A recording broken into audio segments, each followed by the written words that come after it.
morning, everybody. Happy New Year. As you can see, it's 3 a.m. and I can't sleep. I wonder why I can't sleep. Anyway, I was able to sleep for a while. I just woke up for some reason, and being that they still got the music blaring, I can't really fall back to sleep. So hey, let's get some modeling done. So when I left off with you guys yesterday, I put the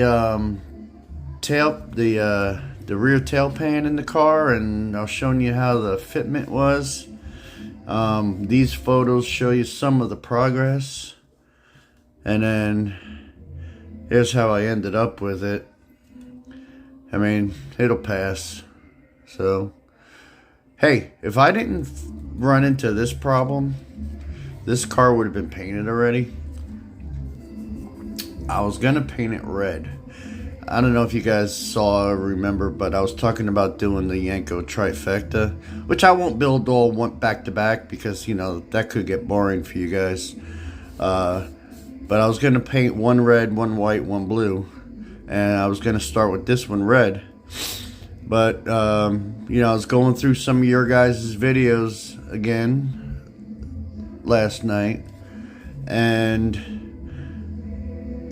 turns out I was watching another one of the videos from Raul. I was calling him Ralph. I guess his name is Raul over at Muscle Car Model Builder, and he was reviewing his cars that, you know, how he from a while back he reviews the build and all. He painted his red years ago. And then he did another one in Hugger Orange. But the red one, he said, you know, he realized that after the fact, of all the Copo Camaros that Don Yenko ordered from Chevy, none of them were red. So normally I wouldn't care, but you know, when it comes to the Yenkos, I want to be as accurate as possible, true to the original. So that's where we stand on that. So red is out. But I did have this that I had purchased a while back. To me, that color is going to be real close to the Nassau blue.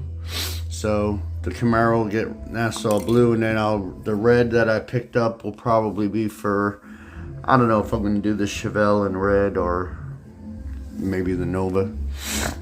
I also painted the motor, the engine. Depending upon who you talk to, they get annoyed. You call an engine a motor. There's, you know, an engine is a gas powered, and a motor is electric powered. But I went ahead and I brush painted this one, and I do have to do one more coat because the red that I was spraying for the Chevy engines, I think it was too red. So I had this still left over. Chevy engine red, and you know, that's more like the true Chevy reddish orange.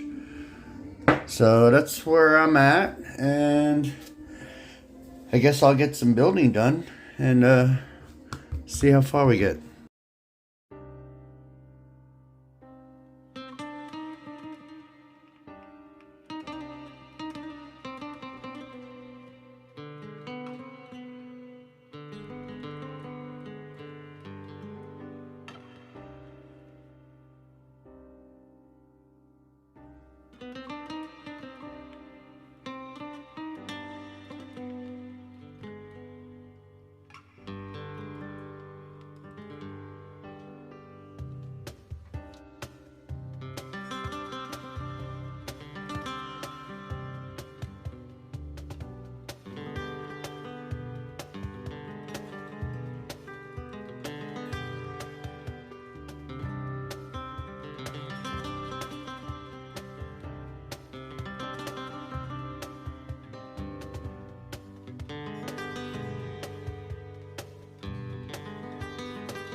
Alright, so everything that I was going to do in semi-gloss black is painted.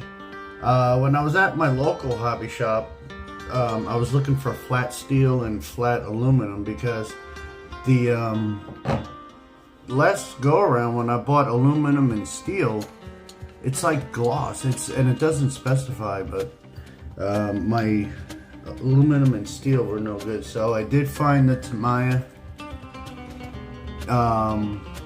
flat aluminum, but they didn't have any flat steel. The guy at the hobby shop swears by this. I never heard of it before. It says oily steel. He says it does not have a shine at all, so I'm trusting him on that at $5.50. He better be right, or he's getting a visit from me. And the other thing is, I was questioning, well, is it airbrush? Because I don't airbrush, I brush paint. He said, no, you can airbrush it, you can brush paint it, you can do anything you want with it.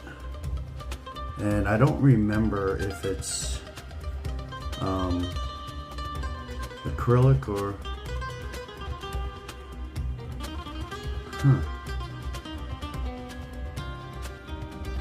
Acrylic. Alright. Well, let's see what happens.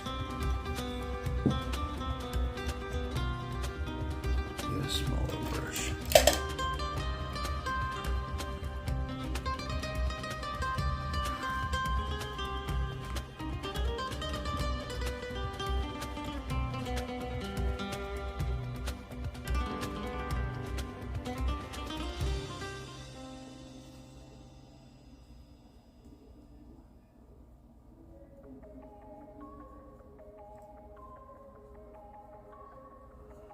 That brush is on nice, so I guess we'll see what it looks like when it dries.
I left the intake off the engine because that's aluminum. Aluminum. So go ahead and paint that with the Tamiya flat aluminum.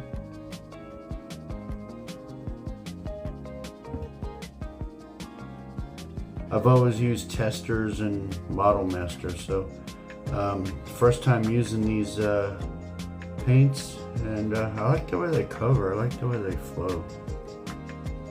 So my hobby store isn't as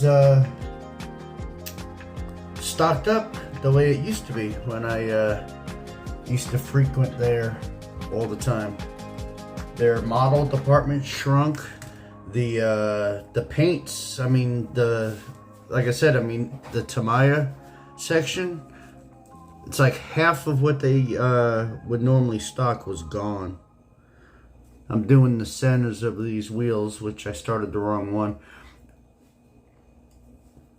I don't know if I mentioned, originally I said that this car came with two sets of wheels,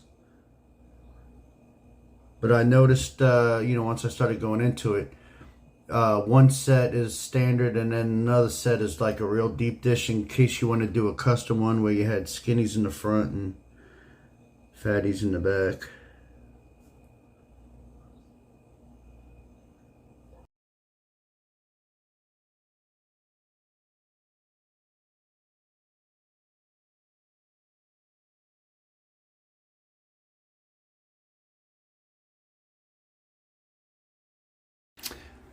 All right.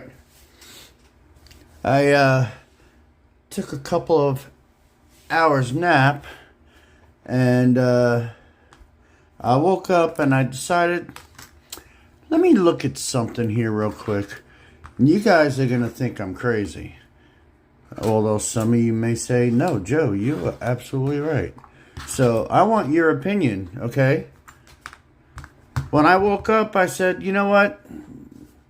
This body, I mean, it's nice, but, that's kind of annoying me the way that rear pan fit. So I said, I've got another Camaro kit. Why don't you take a look at this real quick and just, for my own sanity, take a look at the body and, see what you think. So I looked at it. I looked it over and then I decided to go through some more stuff. And I looked in here. I'm like, oh, check this one out. The door panels are separate. Guys, you may say I'm crazy, but it's not the same as insane. I'm thinking I am going to use this kit for my Yenko because the kit itself, the Revell kit, looks so much nicer detailed. So I'm going to end this video here so that I can get some feedback from you guys. What you think? Is it crazy to basically start over? I mean, I've got this one pretty much well started. I mean, for another Camaro, I mean, it'll be fine. So, we're in no rush.